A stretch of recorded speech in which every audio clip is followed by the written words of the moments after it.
It's time we start eating a healthy breakfast. I was a trainer in the past, and I worked with a lady who was on the larger side, and she'd been really struggling to lose weight, and she felt like she was tired and just fatigued all the time, and she just really couldn't get in a routine. She came to me once, and I was like, "Hey, Julia, I've been doing all the things you told me, and I've just been really struggling lately, and I'm just so tired, and I'm running around like 2 or 3 o'clock. I just get so fatigued, and I can't even do anything." She goes, "I'm just so tired, and I get so angry. I just haven't lost a single pound. I'm working out," and she's telling me all these things. And I look at her and I go, "Have you been eating breakfast?" She kind of looks down and kind of plays with a rock on the ground and looks at me and goes, "Well, you know what? I just don't have time, and the kids wake up and I gotta get them ready. I gotta get their food ready for lunch and breakfast, and I just don't have time." I said, "That is why you're not losing weight, and that is why you're tired and lethargic." Too many people skip breakfast. They either say they don't have enough time, they would rather hit snooze and sleep in 10 more minutes, or they're just not really hungry in the morning. And my personal favorite is that they're trying to lose weight so they don't eat breakfast. A recent survey done by NPD Group says 31 million Americans, about 10% of the U.S. populations, do not eat breakfast. It goes on and continues to say that 18 to 34-year-olds, 28 of those males and 18 of those females, say they do not eat breakfast either.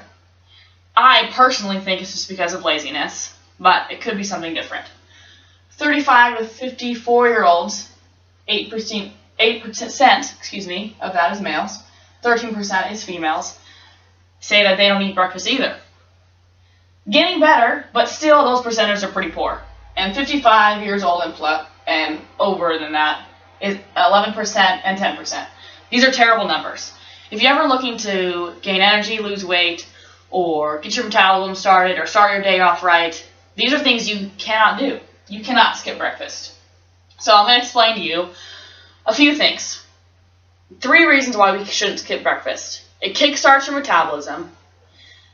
It helps I'm going to explain a little bit of how your body uses it and how your body breaks down and goes through your muscles and bodies, and I'll explain a little bit more of that later.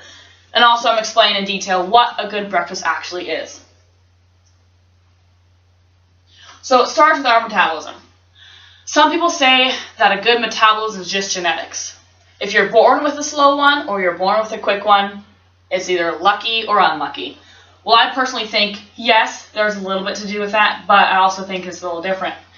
According to definition.com, metabolism is the chemical process that occurs within a living organism in order to maintain life.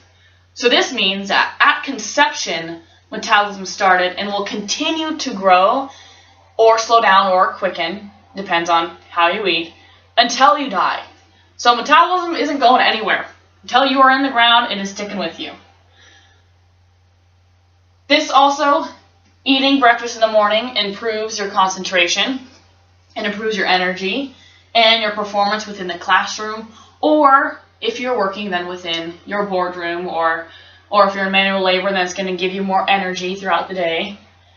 Breakfast is especially essential for children because they're still growing and they're still young, and they need the energy to grow their bone density, their muscle mass, and just to create that, good classroom performance and stuff like that. I think a big fault is that in breakfast in general, kids get too much sugar, so then they'll go on this really high excitement and crazy. That's why kids are so, all over the boards and bounce off the walls, and then they just crash, and their focus just goes from, I'm here to I'm just so gone. That's why a lot of the problems in classroom with children and disobedience is because they're not getting good breakfast. How our body reacts to food. Breaking down of large molecules into smaller ones so our body can use them for self-reduction. It's kind of like the process of you eating it. It digests it, breaks down into smaller ones, and then divides them into wherever we need it, whether that's our muscle mass or our growing, or we need the energy, the mental focus. And our body uses it to what it needs, and the rest, our body either decomposes of it or it turns into fat. And that's why it is very important to understand what a good breakfast is. A good breakfast can contain protein, carbohydrate, and a vegetable. Why? I suggest these three, and I think that these are the best according to a couple nutritionists that I talked to about says that our body and our body type needs to be eating every 2 to 3 hours. Some of you, that's like, that's crazy. Well, the reason why that is that when our body and our metabolism slows down and gets so hungry, it's because we are so used to not really eating very much, and we eat so much, and our body's like, yes, finally food. I'm going to hang on to this, and I'm not gonna disperse of it. I'm just going to turn it into fat for later because I don't eat very often, and that's what the body's thinking. And that's why I think it's good to eat every 2 to 3 hours, because our body grabs it, uses it, burns it, and decomposes of it, because it knows in 3 hours or so it's going to get something else to use to create that mental focus or that drive or that energy that it needs. So walk away with this. If you're looking to burn or lose weight, you need to be eating every 2 to 3 hours, and you definitely need to eat breakfast because that's where it all starts. And really, if you're looking just to be healthy or you want that example for your children, then you need to do it to yourself. So don't skip breakfast, because it is the most important meal of the day. So thank you for your time, thank you for listening, and I hope you got something out of today in my speech. Thank you.